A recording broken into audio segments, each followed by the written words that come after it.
Guys, thank you so much for coming in here to see me at Body by Design. Okay, today's video is going to be about barbells and the different kinds and sort of what you can do with them.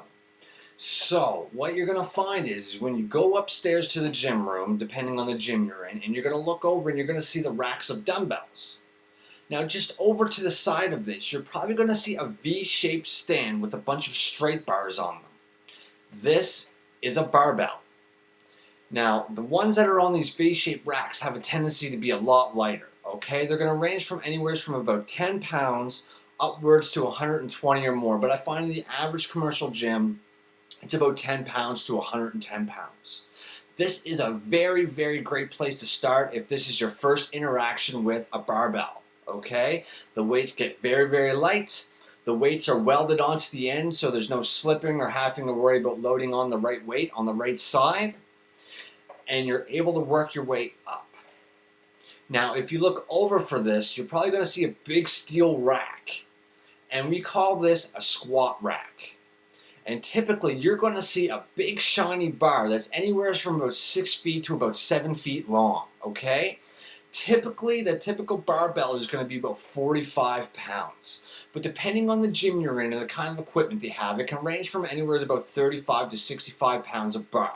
Okay, but what we're going to talk about right now is just the straight bar at the average 45 pounds. Okay, so now that we're looking at this rack with this long straight bar on it, you're going to notice these things called plates. Now, these are the weights that go onto the straight bar, and you're going to see them on other little poles that go up the side of the squat rack.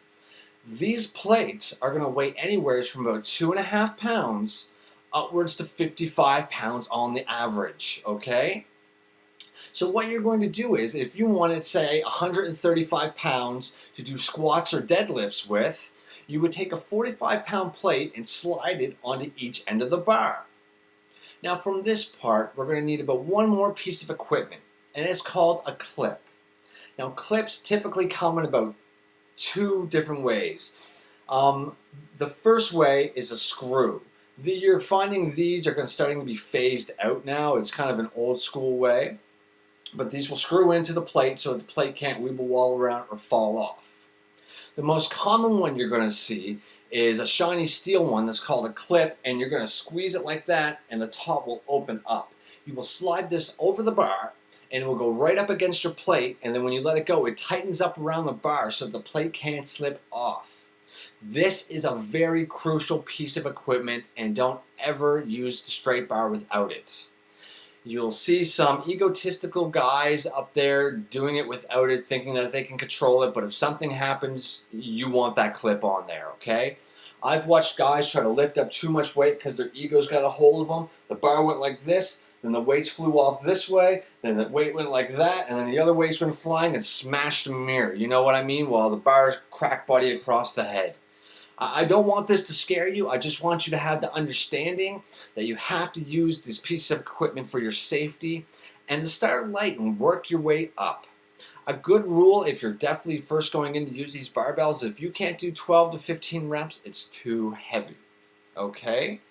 Now, on the side of the smaller straight bars with the weights welded on, and aside from the 45-pound, 6-foot-long straight bar, the nice shiny one, what you're going to come across is another one that looks like a W, okay? So it is shaped like this. And what this is typically anywhere from about 3 to 4 feet long, and it's called an easy curl bar. What you'll find with this is it might take a lot of the pressure off of your wrists and makes it a lot more comfortable to do bicep curls or your tricep extensions. Okay, you'll find it a lot more pressure off the wrist. Well, at least I do. This is really going to be a personal preference. From here, we're going to see a couple of other different kinds of bars that are kind of very, very rare. You don't see them in a lot of gyms because, in my opinion, they're kind of a waste of time. There's one that's got like a big box, and you stand in the middle of it, and they're for squats. So they come up raised through your body, and so it can get right in the center of your body. You don't see these a whole lot in gyms, but they are around. And another one that you don't see too often, but you could come across, is something that I would call a log. for log presses. So this will be a big steel cylinder, and this will weigh somewhere between 65 and 100 pounds depending on the gym and what it is. And now there'll be 2 holes just off to the side, and you'll stick your hands in them, and there'll be handles in there to hold. And from there you can put your plates on the side and you do your workout with this, okay? I don't think calling it a log is the proper name for it, but it's what I call it because it's reminiscing what old like Scottish strength style athletes used to use with the big log presses you see those guys doing. But anyways, if you have not come from downstairs on those ellipticals and treadmills and gone upstairs, next time you're in a gym, that's what you're going to go do. Go do some research. Find out a good workout routine. If you don't know how to do one, go find yourself a trainer or go find yourself a good person that's actually a somewhat expert in the field. This is not going to be your chubby friends, and this is not going to be the guy that's clearly 60 pounds overweight and has been working out for 3 years and hasn't lost a pound or made any improvement. Worst comes to worst, go sign into a form, jump on YouTube and poke around, okay? Keep it real basic. You don't have to do anything more than the primal movements, which is going to be a push, pull, bend, twist, squat, lunge, and gait. And what I mean by gait is your ability to walk and keep your hips straight and be able to lift your feet and go, okay? When you're walking, especially if weight isn't a friend on your side, you're probably walking with your legs completely locked out. So try to pay attention to that, but that's a whole nother video, okay? Again, thank you so much for coming in here to see me. This was the different kinds of barbells, and I hope that you come see me here again at Body by Design. And remember, it is never too late to live the life you could have lived. I'll be here to see you next time, guys. Thanks.